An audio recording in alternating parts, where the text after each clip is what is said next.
और 71 में ये संविधान संशोधन किया गया था। और क्या था, उन्होंने हमारे देश की अदालत के पंख काट दिए थे। और यहां पर तो किया था कि संसद संविधान के किसी भी आर्टिकल में जो मर्जी पड़े वो कर सकती है और अदालत उसकी तरफ देख भी नहीं सकती है। अदालत के सारे अधिकारों को छीन लिया गया था। ये पाप 1971 में उस समय की प्रधानमंत्री श्रीमती इंदिरा गांधी ने किया था।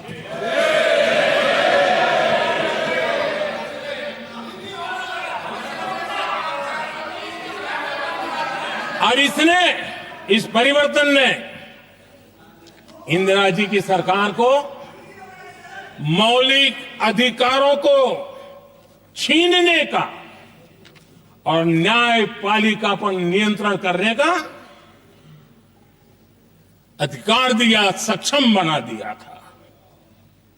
आदरणीय सभापति जी, खून मुंह पे लग गया था, कोई रोकने वाला था नहीं। और इसलिए जब इंदिरा जी के चुनाव को गैर रीति के कारण, असंवैधानिक तरीके से चुनाव लड़ने के कारण अदालत ने उनके चुनाव को खारिज कर दिया और उनको एमपी पद छोड़ने की नौबत आई, तो उन्होंने गुस्से में आकर के देश पर इमरजेंसी थोप दी, आपातकाल लगा दिया अपनी कुर्सी बचाने के लिए। और उसके बाद इतना ही नहीं, उन्होंने इमरजेंसी तो लगाई, संविधान का दुरुपयोग तो किया ही किया, भारत के लोकतंत्र का गला तो घोंट ही दिया। लेकिन 1975 में 39वां संशोधन किया और उसमें उन्होंने क्या किया, राष्ट्रपति, उपराष्ट्रपति, प्रधानमंत्री, अध्यक्ष, इनके चुनाव के खिलाफ कोई कोर्ट में जा ही नहीं सकता है, ऐसा उन्होंने, और वो भी रिट्रोस्पेक्टिव किया, आगे के लिए नहीं, पीछे का भी, अपने पापों का भी उन्होंने। और आदरणीय सभापति जी, मैं संविधान की बात कर रहा हूं, मैं संविधान के आगे पीछे कुछ नहीं बोल रहा हूं।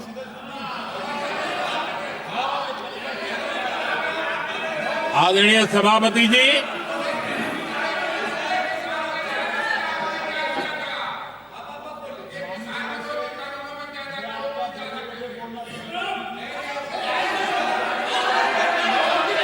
आदरणीय सभापति जी, इमरजेंसी में लोगों के अधिकार छीन लिए गए, देश के हजारों लोगों को जेलों में ठूंस दिया गया, न्यायपालिका का गला घोंट दिया गया, अखबारों की स्वतंत्रता पर ताले लगा दिए गए। इतना ही नहीं, कमिटेड जुडिशरी, इस विचार को उन्होंने पूरी ताकत दी। और इतना ही नहीं, जिस जस्टिस एच.आर. खन्ना ने उनके चुनाव में उनको खिलाफ जो जजमेंट दिया था, वो इतना गुस्सा भरा था कि जब जस्टिस एच.आर. खन्ना, जो सीनियरिटी के आधार पर सुप्रीम कोर्ट के चीफ जस्टिस बनने थे, जिन्होंने संविधान के सम्मान करते हुए उस पीरियड से इंदिरा जी को सजा दी थी, उन्होंने मुख्य न्यायाधीश नहीं बनने दिया। ये संविधान और लोकतांत्रिक प्रक्रिया नहीं।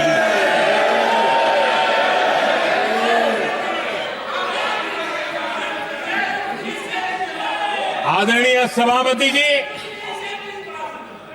यहां भी ऐसे कई दल बैठे हैं जिनके मुखिया भी सारे जेल में हुआ करते थे। ये इनकी मजबूरी है कि वहां जाके बैठे हैं। उनको भी जेलों में ठूस दिया गया था। आदरणीय सभापति जी, देश पर जुल्म तांडव चल रहा था।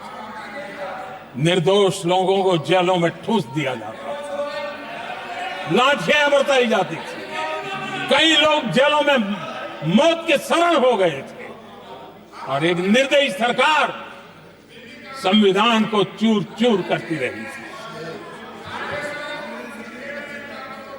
आदरणीय सभापति जी, ये परंपरा यहां नहीं रुकी।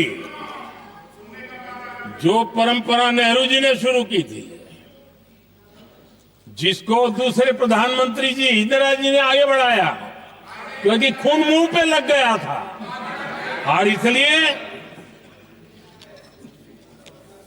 राजीव गांधी जी प्रधानमंत्री बने। उन्होंने संविधान को एक और गंभीर झटका दे दिया। सबको समानता, सबको समानता, सबको न्याय, उस भावना को चोट पहुंचाई। आदरणीय सभापति जी, आपको मालूम है, सुप्रीम कोर्ट ने शाहबानो का जजमेंट दिया था। एक भारत की महिला को न्याय देने का काम संविधान की मर्यादा और स्पिरिट के आधार पर देश की सुप्रीम कोर्ट ने दिया था।